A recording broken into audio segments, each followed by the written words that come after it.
Hello, true duelists. It's YGO Strat's Yu-Gi-Oh! Single card history, where I'm going to be talking about some of the cards that have impacted Yu-Gi-Oh! Throughout the years, and some of the other ones that didn't. Today's card, the virus card that's either broken or irrelevant, Eradicator Epidemic Virus. Eradicator was first released as a secret rare in Force of the Breaker in 2007. Notable reprints to date include a super rare printing from the Duelist Genesis Special Edition in 2008, the Peasant Rare of 2011 from the Gates of the Underworld Structure deck, we got an Ultra Rare in 2018 in the Legendary Collection Kaiba Mega Pack, and most recently a rare printing in 2023's Wild Survivors. For time on the ban list, it was at 3 from release up until the infamous September 2013 ban list, where it was put to 1 along with just about every other playable trap at the time, I swear to God. It would stay at 1 until the January 2019 ban list just shy of 6 years later, where it was put back to 3 and has stayed ever since as of my making this video. A normal trap card, its effect reads: tribute 1 dark monster with 2500 or more attack and declare 1 type of card, spell or trap. Look at your opponent's hand, all spells and trap they control, and all cards they draw until the end of their 3rd turn after this card's activation, and destroy all cards of the declared type. This is a good old virus card, as in it's one that didn't get its legacy ruined beyond repair like Crush Card did in 2015 or whatever it was that happened. Still, a staple of the virus series, this card has all the worst things that make them so good, and the limits that have kept them from being completely unbearable.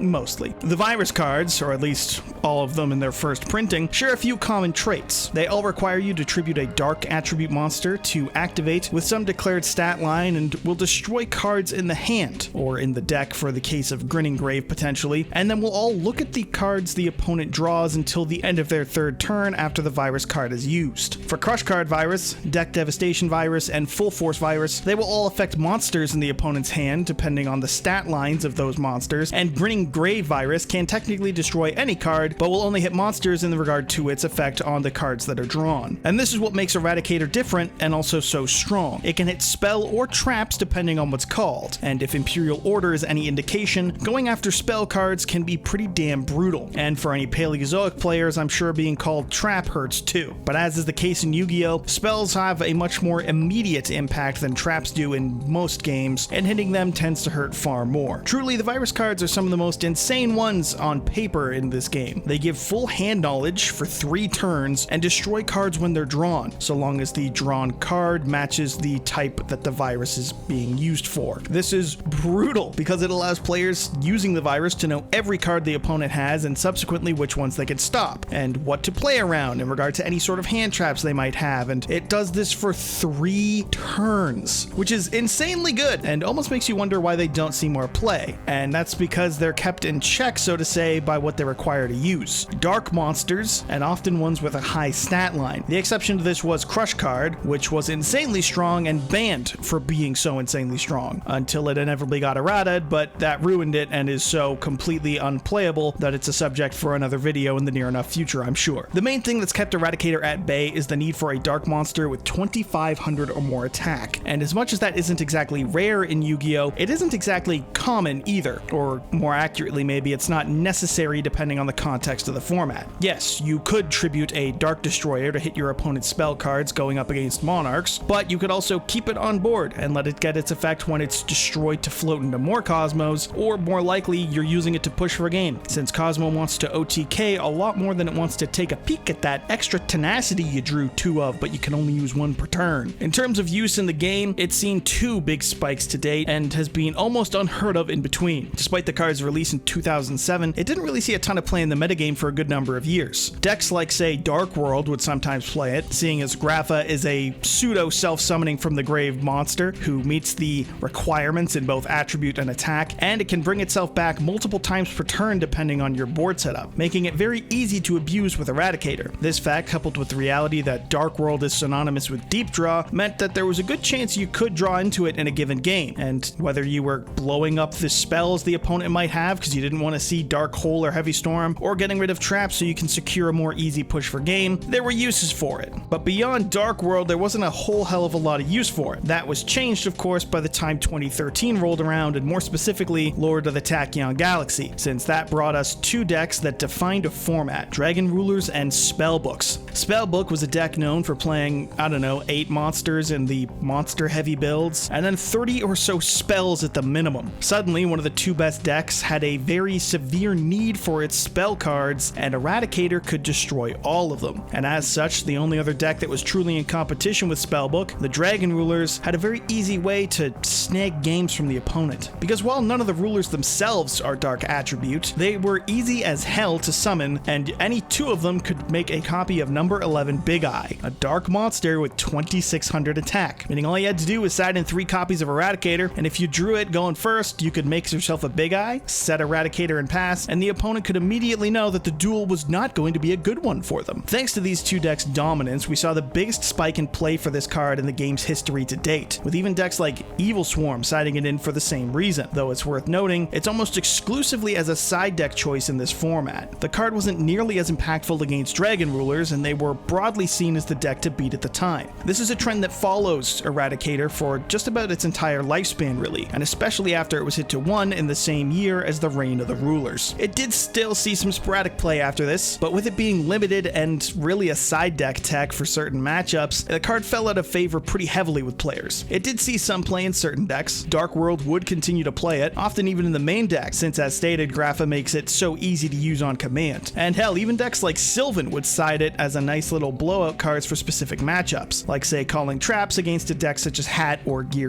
at the time. When used in these matchups in the right duels, it's a blowout, but having to hard open a one of and dedicate a play to making a dark monster to use it is a pretty tall ask, and as such, its drop off in usage is pretty understandable. I can mention its use in things like Cosmos, as I said earlier, as it wasn't unheard of for Cosmo to side deck in Eradicator thanks to Monarch's need for their powerful spell lineup, and truthfully even Monarch would side it in from time to time for the mirror match. But as stated, the card is a matchup dependent one, and in the 2016 format, it's best known for Monarch and Cosmo, but also PK Fire and some smattering of Draco Pals. Against Monarch and to a lesser degree Draco Pals, the card was solid, but functionally as an alternative to Anti-Spell, it wasn't really always seen as necessary. Anti-Spell Fragrance didn't need a tribute, it completely shut off Pendulum decks, and without their spells for one turn, Monarch wasn't exactly known for making big boards regardless, so it was kinda just seen as an overkill compared to the already staple Elch that Anti-Spell Fragrance gave us, just with,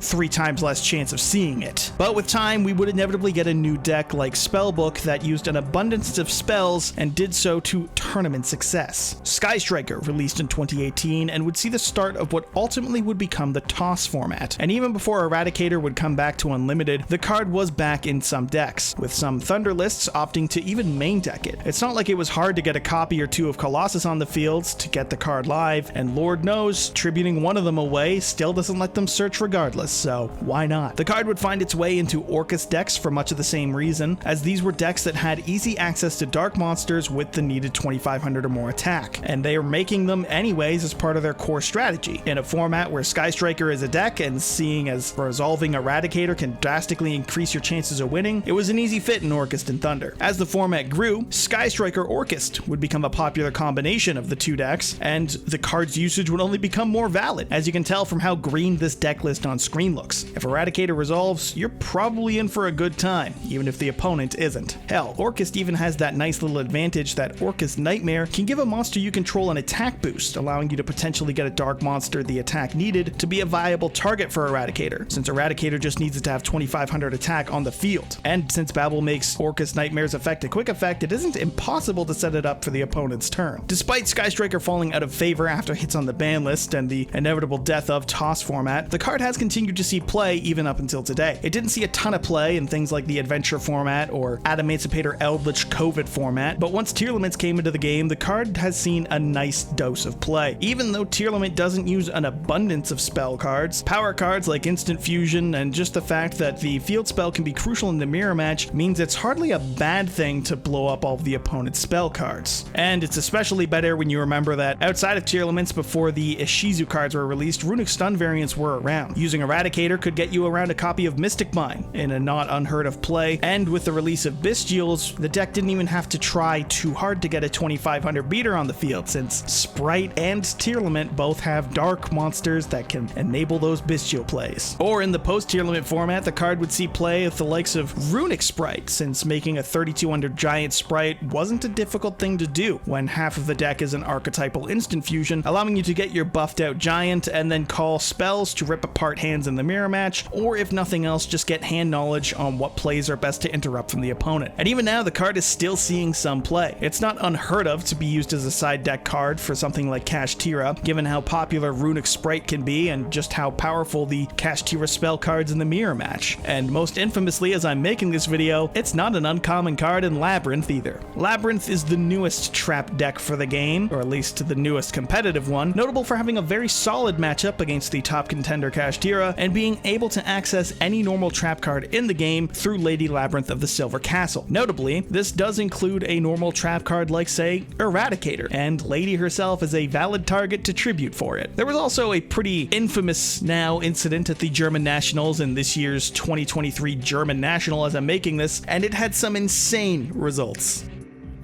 Pop und wegzerstört. Tom guckt sich das Ganze jetzt erstmal an. Da ist der Eradicator direkt. Oh, direkt hinten dran! Und er wird sicherlich auf Zauberkarten gehen wollen. Okay, es wird zumindest der Kosmos-Zyklon angechained. Was wird da getroffen? Ja, es kann vielleicht auch noch darauf angechained werden. Oder Tom möchte nicht mehr Zauberkarten. Es ist ein feierlicher Schlag. Okay, und jetzt gucken wir uns die Hand an von Tom. Wie viele Zauberkarten sind darin? Eine Birth, ein Planet, ein Prosperity, ein Bios. Es sind nur Zauberkarten fast nur Zauberkarten. Die letzte Karte wird abgeworfen. Und die wird gepoppt mit Lovely. Der gesamte Handtrip. 5 Zauberkarten wurden da rausgenommen. Tom Kleinegräber muss direkt passen. Ariana, das ist der Handshake. Den Cowboy gewinnt den.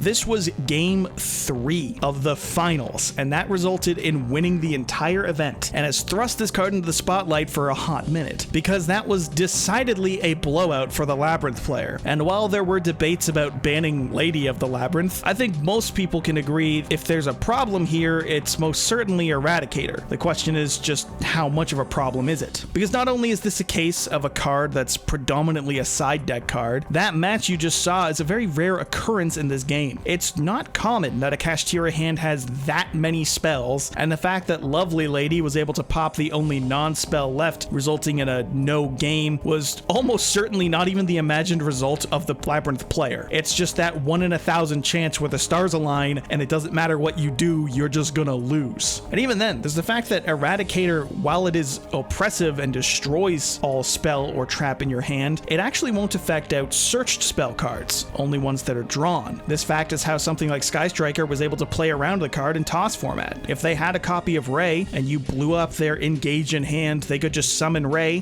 go into Kagari, grab back the engage, and search for a card, and Eradicator can't do anything to it because the card was searched and not drawn. Had the Kashtira player had a copy of Unicorn in their hand, they could have summoned that out to search cards off, and there's a chance that the Eradicator would have been far more negligible than it was. Which just begs the question, how much of a problem is Eradicator, and should it be banned? One argument is yeah, because it gives free information for 3 turns and can shut off a third of the cards in the game for one player in the most practical sense. The other argument is that it's not half as big a problem as other cards are in the modern game now. Things like there can be only one, Skill Drain, Rivalry, and Gozen Match are all cards that when they're activated can win by themselves. I don't have a definitive answer here for you if you're looking for one. Broadly speaking, I would say that the game is better with this card banned than it is with it legal, but it's not nearly as high on the list of other things that I'd want hit. The one thing that I'll say is that with the release of Triple Tactics Thrust, I do wonder if a card like this will need some amount of reevaluation. It was one thing when we'd be siding in 3 of this card and just hoping to see it, but with the abundance of hand traps in the game, Thrust will be live a good amount of the time, and when you can search the no spell cards card, it's gonna end up being more abused than ever, even outside of a niche trap deck like Labyrinth. And maybe I'm too scared of Thrust, but I swear once it gets a more affordable reprint, we're gonna start seeing clamoring for other cards to go, like say another generic normal trap that's far easier to use and can just effectively shut down a game. But that's just my guess. Overall, Eradicator is probably either the weakest strong card in the game or the strongest weak one, depending on how you like to view it. The requirements to get it off ask a fair amount of players, when you can otherwise just build a board of nopes instead. But when it does go off, it can be to some devastating effects. At its worst, this card is hand knowledge that you do not have enough interruptions to stop the OTK the opponent's about to do, and at its best, you've got the I win automatically a la German Nationals 2023. But for the most part, this card is a bit of hand knowledge and maybe one or two destroyed cards. But it's hardly game on the spot. It's a card with some wild variance depending on quite literally the luck of the draw, and as such, it's hard to really quantify it. But even if the results may vary, the tops speak for themselves. If there's even a chance that it can blow out a game, it's worth consideration, and as long as it's legal and spell cards are good, there will be some deck abusing these viruses. And so, that's our look at Yu-Gi-Oh! Single card history, Eradicator Epidemic Virus. Stay tuned for our next video, and feel free to suggest some cards to review or what type of video you'd like to see. Don't forget to like, and as always, subscribe to YGO Strats to impress your smokin' Italian wife, and so you too can be a true